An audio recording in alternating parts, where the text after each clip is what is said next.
Hello दोस्तों, स्वागत है आपका हमारे इस YouTube चैनल पर। मैं फिर से हाजिर हूँ आपके सामने वीरेंद्र कुमार एक नए क्वेश्चन के साथ। सबसे पहले मैं आपको तहे दिल से धन्यवाद करना चाहूँगा कि आप लोग हमारी वीडियोज़ को देख रहे हो, लाइक कर रहे हो, पसंद कर रहे हो और ऐसे ही आप सपोर्ट बनाए रखना। आज मैं जिस सवाल का जवाब आपको बताने वाला हूँ, समझाने वाला हूँ, उसका आंसर आप आज कल क्या आप 7 जन्मों तक नहीं भूलोगे। अगर आपके पेपर में ये क्वेश्चन आया तो मेरा वादा है कि आप पेपर को फाड़ के आओगे, कुछ भी हो जाए, लेकिन ये क्वेश्चन नहीं छोड़ के आओगे। ये मेरा वादा है आपसे। आज का जो हमारा क्वेश्चन है वो ये है कि अमेरिका ने जापान पर परमाणु बम गिराया क्यों?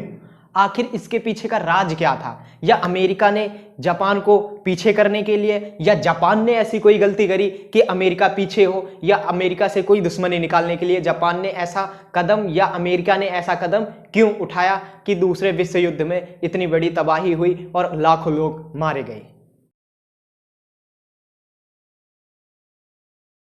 तो इसकी जो बात स्टार्ट होती है, और जो अगर हम परमाणु बम की बात करें तो इसकी बात बेसिकली जो स्टार्ट होती है वो होती है जापान से।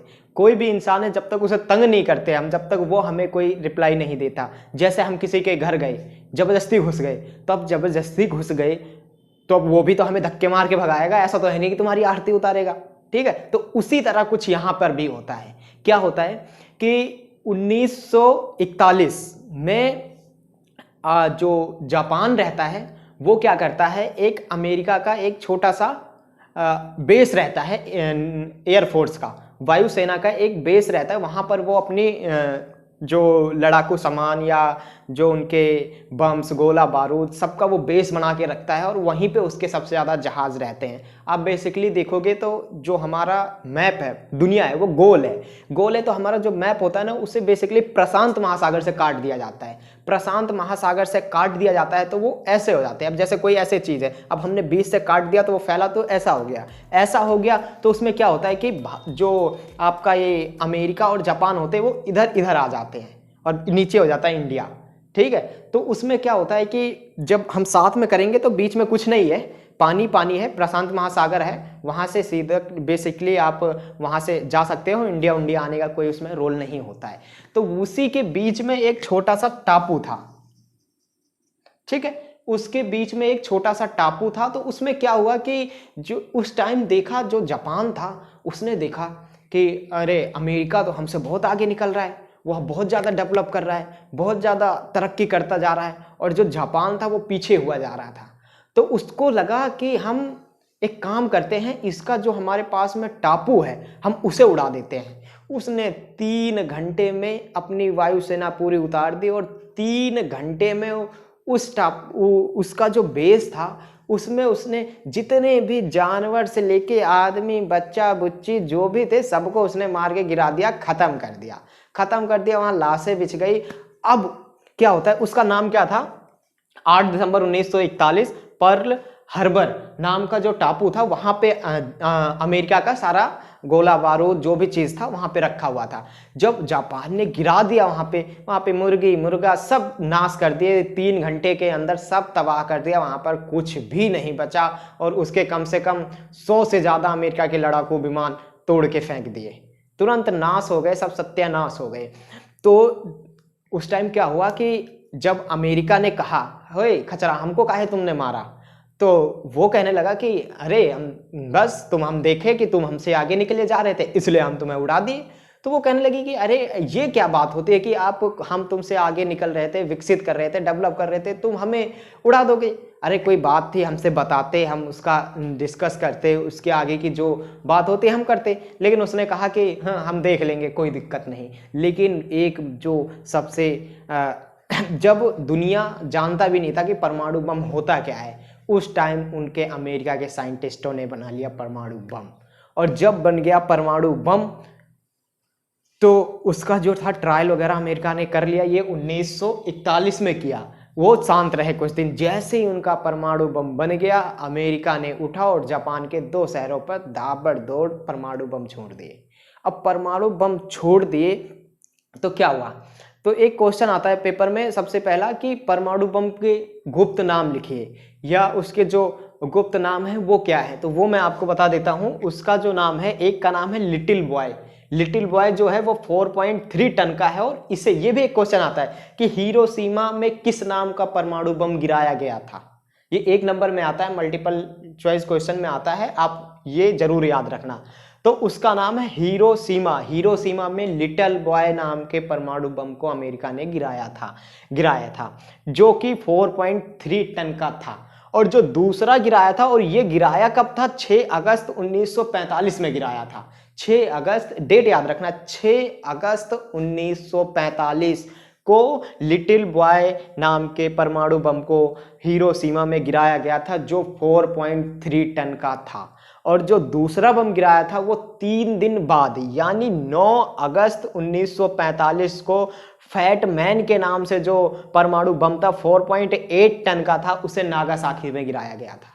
ठीक है, नागासाकी में गिराया गया था। ये क्वेश्चन हर बार पूछा जाता है, इसे कृपया याद रखें। और यहाँ पेपर में ही नहीं, ये जो आपके एग्जाम जो होते हैं, कॉम्पिटेटिव एग्जाम होते हैं, उनमें भी ये क्वेश्चन पूछा जाता है। ठीक है, तो जब जापान को ये पता चला कि अरे अब तो हम गए, उसने गिरा दिया, तो क्या होता है कि हमारे एक दिमाग में होता है कि परमाणु बम जो होएगा वो गिरा होएगा, ब्लास्ट हुआ होएगा, बहुत तगड़ा बम बम, आग वाग लगी हुई थी। हाँ, माना जहां पे गिरा वहां पे हुआ, लेकिन पर जो परमाणु बम होता है वो खतरनाक नहीं होता है। वो क्या होता है, एक हाईली पोल्यूशन होता है, प्रदूषण होता है। उसके जो रेडिएशन होते हैं वो कोरोना से भी बहुत छोटे होते हैं। जो कि सपोज करो कि कोई परमाणु बम हरियाणा में गिरता है, तो 2 से 3 दिन में दिल्ली के लोग धीरे धीरे निकलने लग जाएंगे। उसमें क्या होता है कि आप जैसे सांस लेते हो तो जो इतना ज्यादा पोल्यूशन जो रहता है वो आपके अंदर जाता है, अंदर जाके किडनी, गुर्दा, फेफड़ा, जो भी चीज रहता है धीरे धीरे सब निकल जाता है। ठीक है, सब निकल जाता है। और वो ऐसा होता है कि उसका जो असर रहता है ना, वो काफी सालों तक रहता है, काफी सालों तक वहां पे इफेक्टेड रहते हैं। अगर कोई बच्चे होते हैं तो लंगड़े लूले, किसी का आंख नहीं, किसी का क्या नहीं, इसलिए वो बहुत ज्यादा खतरनाक होता है। तो इसका एक रीजन भी है। अगर जैसे आपको कहीं पता चला कि परमाणु बम गिर गया, अब क्या करें, तो उसके लिए हमें क्या करना चाहिए, बोरिक एसिड। तो जो गवर्नमेंट होती है या वहां के जो लोग होते हैं वो क्या करते हैं, बोरिक एसिड नाम का, बोरिक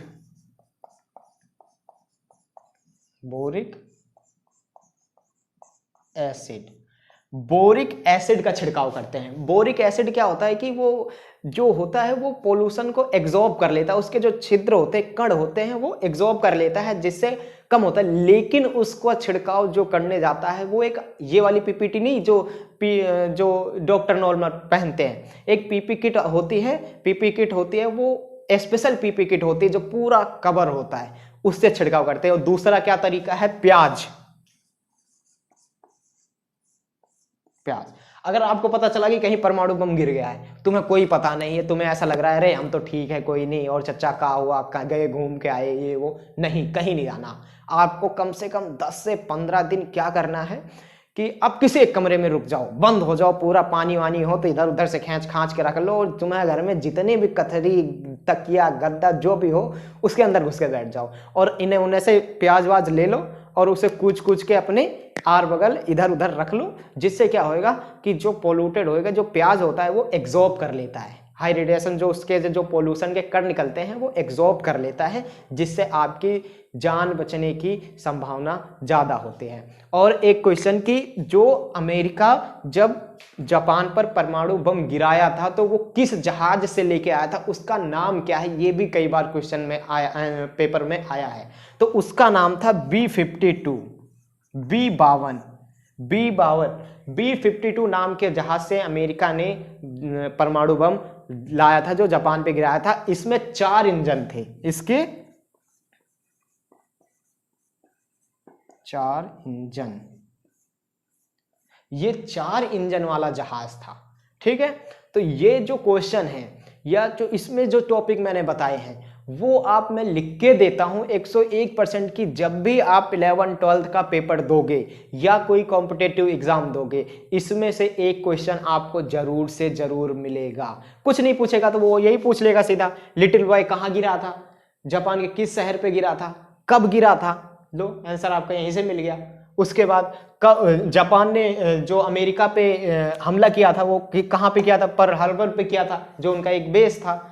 और आपका little boy fat man date लिखवा दी, B-52 इस जहाज से वो लाए थे, 4 इंजन का जहाज था। और परमाणु बम का जो रेडिएशन होता है उसको कम करने के लिए उसमें क्या होता है, बोरिक एसिड का छिड़काव किया जाता है। ये बोरिक एसिड प्याज में पाया जाता है, ठीक है। तो ये है, अगर आप इस वीडियो को ध्यान से देख लिया और सुन लिया तो मैं ये कहता हूं कि अगर आपके पास पॉलिटिकल साइंस है तो अगर उसमें से अगर परमाणु बम से कोई क्वेश्चन आता है तो आप उसमें से एक भी क्वेश्चन छोड़ने वाली नहीं हो।